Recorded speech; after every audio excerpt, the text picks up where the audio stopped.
Peace and love, African family. Back again uh, to. It's almost like a continuation of the conversation I started yesterday. Power concedes nothing. You know, power doesn't concede to the fact that what you are saying is correct, maybe as a citizen, or that maybe you are showing that our people are dying, or struggling or suffering, or that our people are crying because of the pain they are feeling. Power doesn't deal with that. Power deals with pressure. So you're not going to cry things to change, into changing. You're not going to complain things into changing. The only real question that power has for you is, are you able and willing to apply the necessary pressure to ensure that you get what you want? That's all there is, and I say this as I am reflecting also on. I watched King Setso earlier. Shout out to King Setso, president of the Pan-African School of um, Agriculture Economics. No, PASET, Pan-African School of Economics, uh, Technology and Agriculture. So he was talking about the absolute disunity among us as a people, and the politics that are playing themselves out in South Africa, a very sort of immature type of politics, especially with the back and forth between EFF and MK. Um, yeah, he was reflecting just how this political system is not going to get us the results we are looking for. And I must agree with them, just based on my observation of what has happened. Like I mentioned yesterday, the ANC lost the election, yet they're still in power. Do you see? And they are in power because the they remain in power even though they lost the election, because the power brokers in the country uh, prefer that kind of this what they are calling GNU, this coalition they are calling GNU. Big business prefers that. And that's why there was Doomsday Coalition, this story about Doomsday Coalition, EFF, ANC, MK.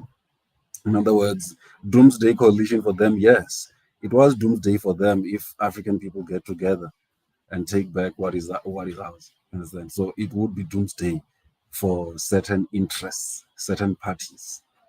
And so they will do everything and fight to make sure nothing changes, to make sure, because they have a vested interest in the status quo, things remaining exactly the way they are. And so, again, this brings me to the reflection on land. So, in our country, there are a number of power players at different levels. You have big business, obviously, who pretty much run everything. Then you have your politicians, and then you have your courts, kings, even religious leaders. These are all people with quite significant influence in society. And so, it is, that's why I think of them as power brokers, because they they can have a huge impact on, the kind of outcomes our society can have. But yeah, when you think about that and just how big, this thing is, you get to understand why I keep saying you can't just rely on politics, that you're going to vote and then things are going to, you you can't rely on that alone.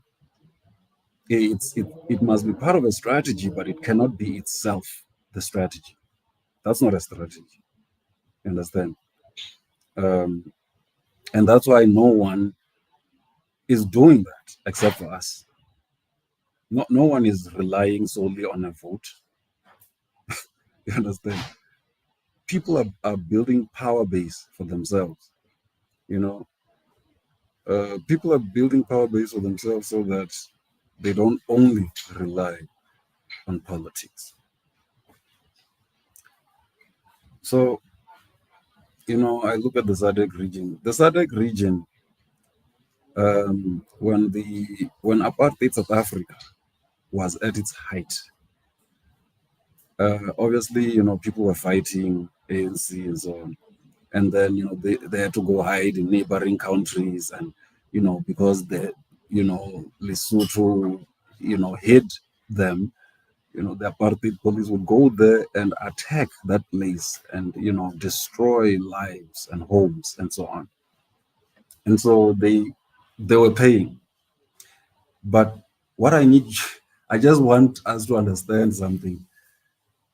The South African apartheid state was not just dealing with internal issues, as in ANC internally. They were even terrorizing the entire region, especially those who were supporting the freedom fighters, So I don't know how we think in isolationist terms when we have this historical context. And, again, I just want to say something about the land. And in connection with what I've said about power, power doesn't concede, power only concedes to pressure. We're not getting the land, guys, through the vote. Forget it. I mean, look at what happened with Zimbabwe. When was the land actually taken? It was taken by force. Force had to be used to take the land. And so, not through the ballot, unfortunately, not through the ballot. That's why, these slogans about land, it's never going to happen. Unless you are willing to do what it takes, unless you are willing to apply the kind of pressure necessary to do that, it ain't happening. And so, I just think about this that, man, ndezvila zvina Tshivenda apfi wamba ndupfa thumbu yofura ndosokwamba. It means you're just running your mouth, because your stomach is full. So you're just running your mouth. Those who get it, get it. Don't know how to explain that saying any further. Mara wamba ndusokotopfa thumbu yofura. Land. Never. Not without the kind of pressure that is necessary.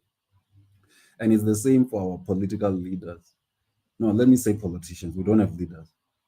Our politicians, there is no way you are unseating them without the right kind of pressure. There's no way you're getting the land without the pressure, the right kind of pressure. There's no way you are getting a sensible share in the economy without pressure. So that's all I'm saying, brothers and sisters. Power concedes only to significant pressure. Not your tears, not the fact that you're bleeding, dying, or whatever. Question is, how much pressure are you able to apply in order to get what you want? So that's it from me, brothers and sisters. Let me know what you think in the comments.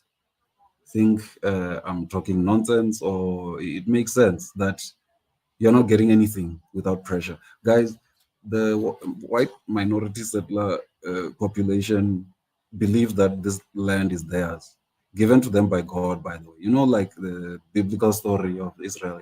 This is their land of Canaan, and they are the Israelites. And we are the ungodly heathens that the Israelites get to encounter as they are occupying Canaan. you know. And so you have to understand, this is at the heart of Afrikaner nationalism. This is where the religious elements also come in. And I'm going to go back to that series of ours. I haven't forgotten, where I was talking, starting from the Cape independence thing and exploring the history of the Cape and, the history of Afrikaner nationalism. Because I really feel sometimes that our people don't understand what is at stake here when you're saying land. Guys, the white minority settler population fought, they bled for land, for this land, to occupy it. You're not getting it. It's not being given on a plate. It's not like pap and place that's gonna become and that's gonna be brought to you and served to you. It ain't happening, guys. They feel they have paid too high a cost, and they are never going to give it up. The land, I know, not like that, not likely. You understand? It's not going to be given, and it is not going to be taken by via the vote. Not without a fight. What I'm saying is, you got a fight in your hands if you really serious about this land. See what Ibrahim Traore did. He did the cool way, which is not, for me, not the most ideal, but in terms of effectiveness, I don't see anything else working. This thing we've been trying for years and years and years, every 5-year cycle, voting. And then 2024, this year, you all wanted to vote out the ANC, but big business said, no, you are going nowhere. They said, Helen, come here. Ramaphosa, come here.